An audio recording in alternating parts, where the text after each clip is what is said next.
Complete works of Swami Vivekananda. Karam Yoga. Chapter 2. Each is great in his own place. Part 3. One idea comes out of all this. The condemnation of all weakness. This is a particular idea in all our teachings which I like, either in philosophy or in religion or in work. If you have read the Vedas, you will find this word always repeated. Fearlessness. Fear nothing. Fear is a sign of weakness. A man must go about his duties without taking notice of the sneers and the ridicule of the world. If a man retires from the world to worship God, he must not think that those who live in the world and worship for the good of the world are not worshipping God. Neither must those who live in the world for wife and children think that those who give up the world are low vagabonds. Each is great in his own place. This thought I will illustrate by a story. A certain king used to inquire of all sannyasis that came to his country, which is the greater man, he who gives up the world and becomes a sannyasi, or he who lives in the world and performs his duty as a householder. Many wise men sought to solve the problem. Some asserted that the sannyasi was the greater, upon which the king demanded that they should prove their assertion.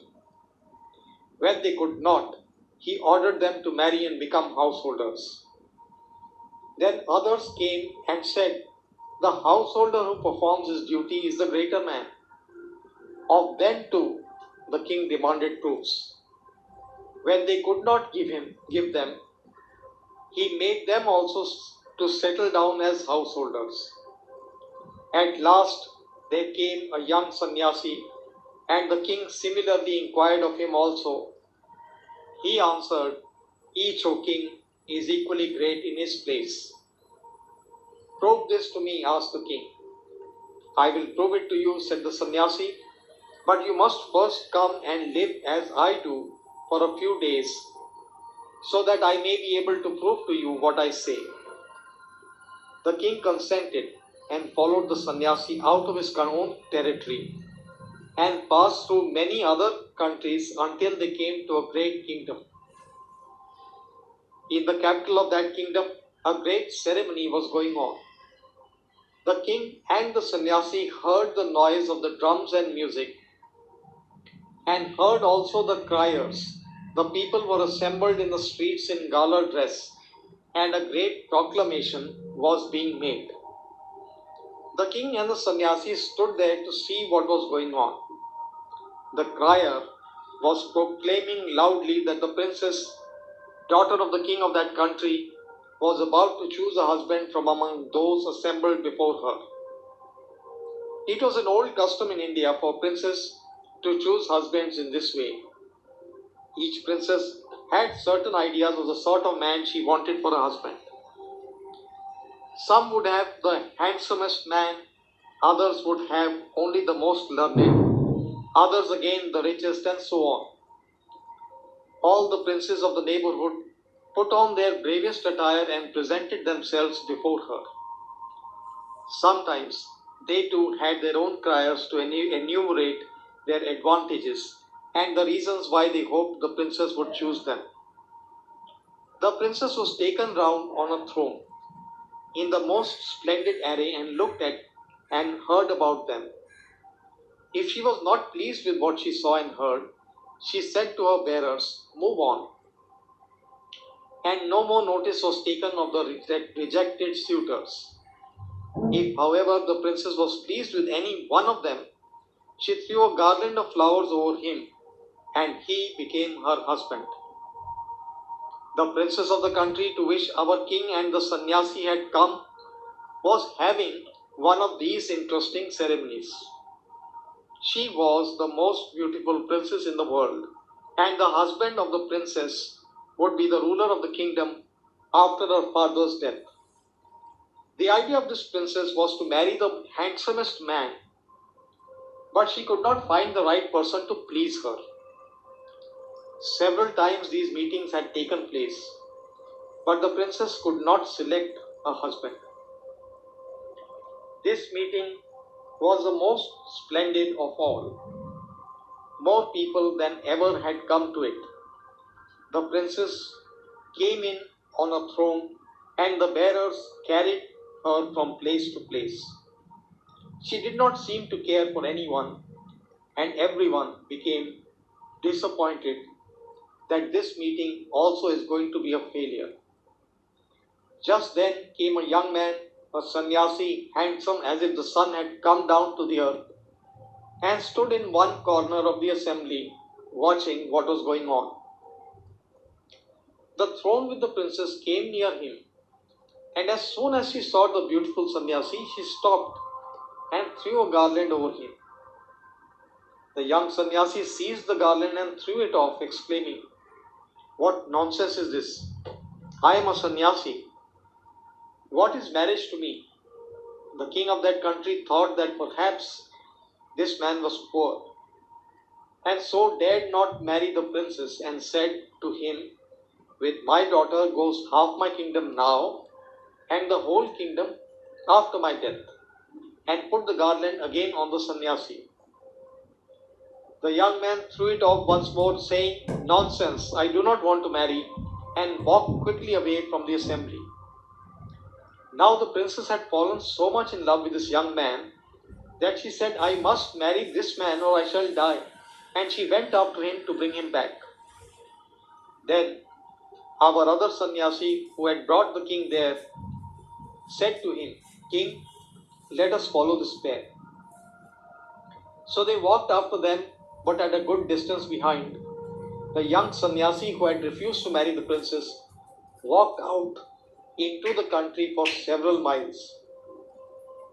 When he came to a forest and entered into it, the princess followed him, and the other two followed them.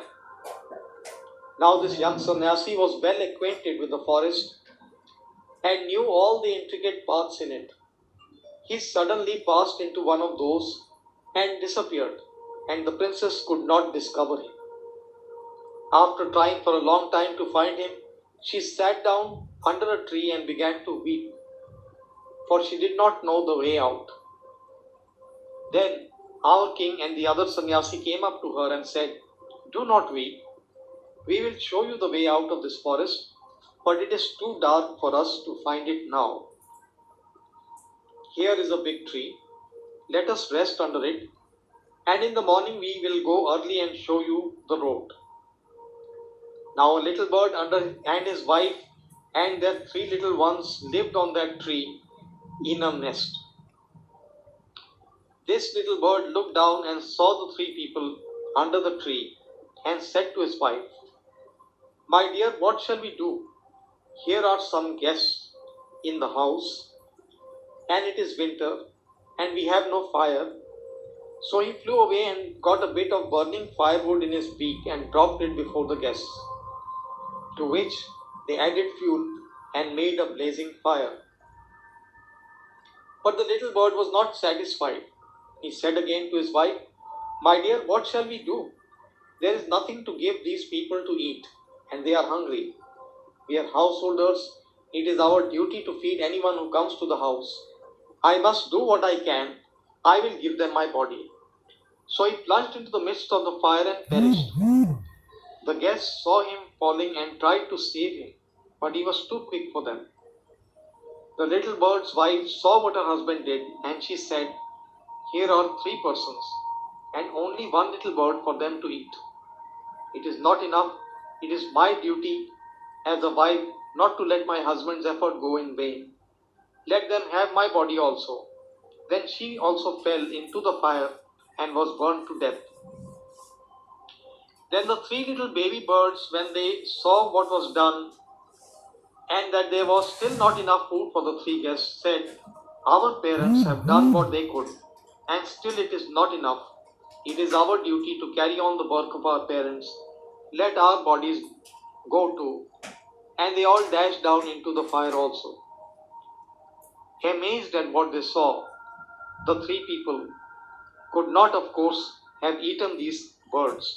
They passed the night without food, and in the morning the king and the sannyasi showed the princess the way, and she went back to her father. Then the sannyasi said to the king, King, you have seen that each is great in his own place. If you want to live in the world, live like those birds, ready at any moment to sacrifice yourself for others. If you want to renounce the world, be like that young man to whom the most beautiful woman in a kingdom were as though nothing. If you want to be a householder, hold your life a sacrifice for the welfare of others. And if you choose the life of renunciation, do not even look at the beauty and money and power. Each is great in his own place, but the duty of the one is not the duty of the other.